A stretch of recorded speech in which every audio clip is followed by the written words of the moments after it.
Daily Darbar நேயர்கள் அனைவருக்கும் வணக்கம். இந்த பிக் பாஸ் சீசன் 8ல பெண்கள் தரப்புக்கு மட்டும் ரொம்ப ஃபேவரா ஒரு தலைபட்சமா பிக் பாஸ் கண்டென்ட் கிரியேட்டிங் டீமே இப்படி செயல்படுது அப்படின்றத பல ஆதாரங்களோட நம்ம ஏற்கனவே சொல்லியிருக்கோம். ஈவன் விஜய் சேதுபதி அவர்கள் கூட பேசும்போது வீக்கெண்ட்ல பாய்ஸ் டீமுக்கு மட்டும் பயங்கரமா திட்டுவாரு, ஆனால் கேர்ள்ஸ் டீமுக்கு ஒண்ணுமே சொல்ல மாட்டாரு அப்படின்ற குற்றச்சாட்டியை நம்ம வச்சிருந்தோம்.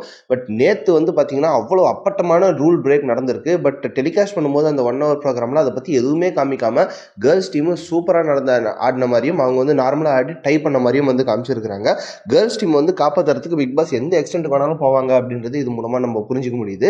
நேத்தே நம்ம ஒரு வீடியோவில் சொல்லியிருந்தோம், அந்த டைம் கணிக்கிற டாஸ்க்ல மைக்ரோவேவ் அவனை ஆன் பண்ணி அதுல இருக்கிற டைமிங்கை அப்டேட் பண்ணி கேர்ள்ஸ் டீமுக்கு சொல்லியிருந்தாங்க. இது மிகப்பெரிய ரூல் பிரேக். சஞ்சனாவெல்லாம் டிசிப்ளினரி ஆக்ஷன் எடுத்து வெளியில் அனுப்பணும் அப்படின்றது நம்ம சொல்லியிருந்தோம்.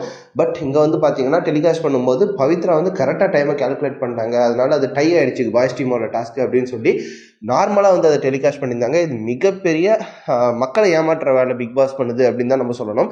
காரணம், ஒரு பிக் பாஸ்ல நடக்கும்போது டாஸ்க் பிரேக் பண்ணாங்கன்னா, ரூல் பிரேக் பண்ணாங்கன்னா பிக் பாஸ் அதை கவனிப்பாரு அப்படின்ற நம்பிக்கை தான் மக்களுக்கு இருக்குது. நம்மளுக்கு பிக் பாஸ் டீம் காமிக்கிறது கரெக்டாக ஒரு விஷயத்தை காமிக்கிறாங்க, அதை வச்சு உள்ளே இருக்கிறவங்களோட கேரக்டரை நம்ம ப்ரெடிக்ட் பண்ணி ஓட் போடணும் அப்படின்னு நினைக்கிறோம். பட் நம்ம எப்படி ஓட் போடணுன்றதை இன்ஃப்ளூயன்ஸ் பண்ணுறதே இந்த பிக் பாஸோட டீம் தான் அப்படின்னு நினைக்கும் போது நம்மளுக்கே அதிர்ச்சியாக தான் இருக்குது. பார்க்குற ஜனங்களுக்கு இது உண்மையிலே ஏமாத்துற வேலை அப்படின்னு தான் சொல்ல தோணுது. அதை விட இன்னைக்கு ஃபுல் எபிசோடு பார்த்தீங்கன்னா மஞ்சரி எப்படி கதற விட்டாங்க, மஞ்சரி எப்படி கதறினாங்க அப்படின்றத வச்சு தான் ஃபுல் எபிசோடு இருந்துச்சுன்னு சொல்லலாம். மஞ்சரியை பொறுத்த வரைக்கும் இருக்கிறதுலே ஃபஸ்ட்டு கேப்டனாக இருக்காங்கன்னு சொல்லலாம். பிக் பாஸில் 8 சீசன் நடந்துருக்குது, இவ்வளோ கேப்டன் இருந்திருக்காங்க. ஆனால் ஒட்டுமொத்த கேப்டன்சிலையும் பார்த்தீங்கன்னா மஞ்சரியோட கேப்டன்சி தான் இருக்கிறது ஃபர்ஸ்ட் கேப்டனாக இருக்குன்னு பார்க்குறோம். காரணம், மஞ்சரி ஒரு தப்பு பண்ணிடுறாங்க, அதை டிஃபெண்ட் பண்ணுறதுக்கு ட்ரை பண்ணால் பரவாயில்ல, நான் தப்பே பண்ணலான்னு ஒரு உருட்டு விட்டுறாங்க. அவங்களால தான் பிரச்சனையே நடந்திருக்கும், எங்கே நம்மளை மன்னிப்பு கேட்க வச்சிட போகிறாங்களோ அப்படின்னு பயந்து, இல்லை அந்த பிரச்சனையை இன்னும் ஊதி பெருசாக்கி, இல்லை என்னால் மன்னிப்பு கேட்க முடியாது அப்படின்னு கொண்டு போவாங்க. ஒரு சாதாரண டாஸ்க்கை ஃபன்னாக பண்ண முடியாது. பாய்ஸ் ஃபிசிக்கலாக ஸ்ட்ராங்காக இருக்காங்க அப்படின்னு எல்லா இடத்துலையும் குறை சொல்கிறாங்க. ஆனால் பாய்ஸ் ரொம்ப கண்ணியமாக ஆடினாங்க அப்படின்னு தான் சொல்லணும். ஃபிசிக்கலாக ஸ்ட்ராங்குன்றது எல்லாமே தெரிஞ்சாலும் அவங்க ஒரு ரூல் பிரேக் பண்ணாங்கன்றதுக்காக நம்ம ரூல் பிரேக் பண்ணக்கூடாது அப்படின்றதுல ரொம்ப பாய்ஸ் உறுதியாக இருந்தாங்க. பட் மஞ்சரியை பொறுத்த வரைக்கும் இந்த திருடுறது, அந்த ராஜாங்கம் அப்படின்ற ஒரு டாஸ்க்கே ராஜாராணி டாஸ்க் மாதிரி நடத்தாமல் திருடம் போலீஸ் டாஸ்க் மாதிரி நடத்திட்டு இருக்காங்க. அவங்க வீட்டுக்கு போயிட்டு திருடிட்டு வந்துட்டாங்கன்னா பசர் ஆரம்பிக்கிறதுக்கு முன்னாடியே அவங்க போய் அதெல்லாம் பண்ணிடுறாங்க. ஸோ இந்த டாஸ்க் அப்படின்னு நடக்கிறதுன்னு பார்த்தீங்கன்னாலே அது ப்ராப்பரான ஒரு இடத்துல நடக்க முடியாமல் டாஸ்க் ஆரம்பிக்கிறதுக்கு முன்னாடியே எல்லா குளறுபடி வேலையும் பண்ணிடுறாங்க. எல்லாம் பண்ணிவிட்டு கடைசியில் ஒரு சமாளித்தாங்க பாருங்கள். இவ்வளோ நேரம் பிரச்சனை நடக்குது, லைவ் ஸ்ட்ரீமில் நம்ம பார்க்குறோம். அந்த பல்லக்கு விஷயம்லாம் 4 மணி நேரம் 5 மணி நேரம் லைவ் ஸ்ட்ரீம்லேயே இருந்துச்சு. நம்மளுக்கே தலைவலி வந்துச்சு அப்படின்னு தான் சொல்லணும். பட் எல்லா பிரச்சனையும் முடிஞ்சதுக்கப்புறம் நைஸாக சாஞ்சனா கிட்ட போயிட்டு, இல்லை நானும் தான் தப்பு பண்ணியிருந்தேன், இவங்க மன்னிப்பு கேட்க சொன்னால் நம்மளும் மன்னிப்பு கேட்க வேண்டியிருக்குமே அப்படின்றதுக்காக தான் இந்த பிரச்சனையை பெருசாக்கினேன் அப்படின்னு அவங்க ஒத்துக்கினது தான் அந்த ஷோலேயே ஹைலைட்டாக இருந்தது.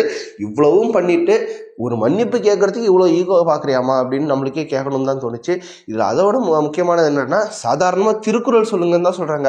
அதுவும் நீங்கள் இந்த திருடினது தப்பு, ஒழுக்கமாக இருக்கணும் அப்படின்ற மாதிரி திருக்குறளுக்கே அப்படியே அவங்களுக்கு குத்தனை மாதிரி இருந்திருக்கு. அதனால தான் நாங்கள் திருக்குறள் கூட சொல்ல மாட்டோம், மன்னிப்பு கேட்க மாட்டோம் அப்படின்றாங்க.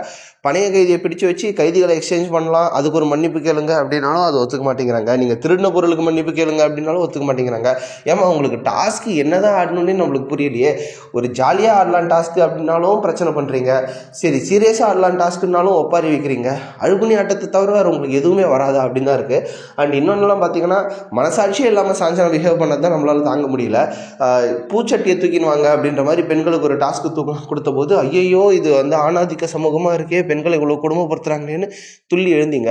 ஆனால் ஜெஃப்ரிக்கு ஒரு டாஸ்க் கொடுக்கணும் அப்படின்னும் போது தோப்புக்கரணம் போட சொன்னீங்க, அதுவும் 100 தோப்புக்கரணம். அதே சமயம் முத்துக்குமரனுக்கெல்லாம் 450 எக்ஸசைஸ் கொடுத்ததெல்லாம் கொடூரத்தின் உச்சம் அப்படின்னே சொல்லலாம். ஜெஃப்ரிக்கு அந்த மாதிரி 100 தோப்புக்கரணம் போட்டதால் கால் பிடிச்சிருக்கு, கால் வலிக்குது அப்படின்னு சொன்னால் சாஞ்சனா கூலாக அது அப்படி தானே இருக்கும் அப்படின்ட்டு ரொம்ப கேஷுவலாக சொல்லிட்டு போகிறாங்க. ஏமா ஒரு மனசாட்சி இல்லையா, இதுக்கு தான் உனக்கு ஓட்டிங்கில் இவ்வளோ கம்மியாக வருது அப்படின்ற மாதிரி இருக்குது. ஏன்னா வீக்கெண்ட்லேயும் விஜய் சேதுபதி சாஞ்சனா ஒன்றும் பெருசாக கேட்கறது இல்லை. அப்படியே கேட்டாலும் பட்டும் படாமல் பாலிஷாக கேட்டு கைத்தட்டல் வாங்குற அளவுக்கு மட்டும் தான் கேட்குறாரு. அந்த பொண்ணு நம்ம பண்ணுறதெல்லாம் கரெக்டு தான் அப்படின்னு நினச்சி இன்னும் பண்ணி நிற்குது. அதனால தான் இந்த வாரம் ஓட்டிங்கில் சாஞ்சனாவை வச்சு செஞ்சுருக்காங்க. இப்போயே பச்சையே தெரியுது வெளியேற போகிறது சாஞ்சனா தான்ட்டு. எல்லாருக்கும் மஞ்சரி மேலே கோபமாக இருந்தாலும் ஃபஸ்ட்டு சாஞ்சனாவை தள்ளி விடுவோம், அதுக்கப்புறம் மஞ்சரியை அடிச்சு தள்ளுவோம் அப்படின்ற அளவுக்கு தான் மக்கள் ஒரு மைண்ட் செட்டில் வச்சுருக்காங்க. உண்மையிலே நேற்று எபிசோட பார்க்கும்போது ஆண்கள் அணி மேலே பரிதாபமாக தான் இருந்துச்சு. ஆனால் கரெக்டாக கண்ணியமாக பர்ஃபெக்டாக இன்ட்ரெஸ்டிங்காக ஆடினதால் எல்லா டாஸ்க்லையுமே ஆண்கள் அணி தான் ஜெயிச்சிருக்காங்க. எல்லாமே இந்த வாட்டி வந்து ஆண்கள் அணிக்கு ஃபேவராக தான் போயிருக்கு. ஸோ எலிமினேஷனும் பார்த்திங்கன்னா ஆண்கள் அணியிலேருந்து யாரும் ஆக போகிறதில்ல இந்த வாட்டி. சிவகுமாரெல்லாம் என்ன பெர்ஃபார்மன்ஸ் பண்ணுறாருன்னே தெரில. ஒற்றன் அவர் தான்றதை வந்து எடுத்தோடனே அவங்க கண்டுபிடிச்சிட்டாங்க. ஆனாலும் நான் வந்து இப்படி காதலிக்கிற மாதிரி நான் சொல்கிறேன் அப்படின்னு ஏதோ டாஸ்க்கை இன்ட்ரெஸ்ட்டாக பண்ணுறதா நினச்சி ஒற்றனை வந்து கண்டுபிடிச்சிட்டாங்கன்றது தெரியாமல் அவர் தன்னந்தனியாக பெர்ஃபார்மன்ஸ் பண்ணிட்டு இருந்தார். அவரெல்லாம் கூட போக வேண்டிய லிஸ்ட்டு தான். ஆனால் தேவையில்லாமல் குறுக்க இந்த கௌஷிக் வந்தா அப்படின்ற மாதிரி சஞ்சனாவும் மஞ்சுரியும் வந்து மாட்டியிருக்காங்க. அதனால் சிவகுமாரோட ஸ்பேன் வந்து இன்னும் கொஞ்சம் ஒரு 2 வாரத்துக்கு எக்ஸ்டெண்ட் ஆகும் அப்படின்னு தான் எதிர்பார்க்குறாங்க. அதெல்லாம் முடிச்சுட்டு சிவகுமாரை தனியாக டீல் பண்ணிப்போம் அப்படின்னு தான் மக்கள் இருக்கிறாங்க. நேற்றைய எபிசோட் பார்க்கும்போது உங்களுக்கு என்னென்ன தோணுச்சு? உண்மையிலே பெண்கள் அணி அழுகுணி ஆட்டம் தான் ஆடுறாங்களா, இல்லை ஆண்கள் வந்து ஓவராக அதை வந்து ப்ரொஜெக்ட் பண்ணுறாங்களா? உங்களுடைய கருத்து என்ன அப்படின்றத கமெண்ட் பாக்ஸில் மென்ஷன் பண்ணுங்கள். மீண்டும் இன்னொரு எபிசோடின் ரிவ்யூவுடன் சந்திப்போம். நன்றி.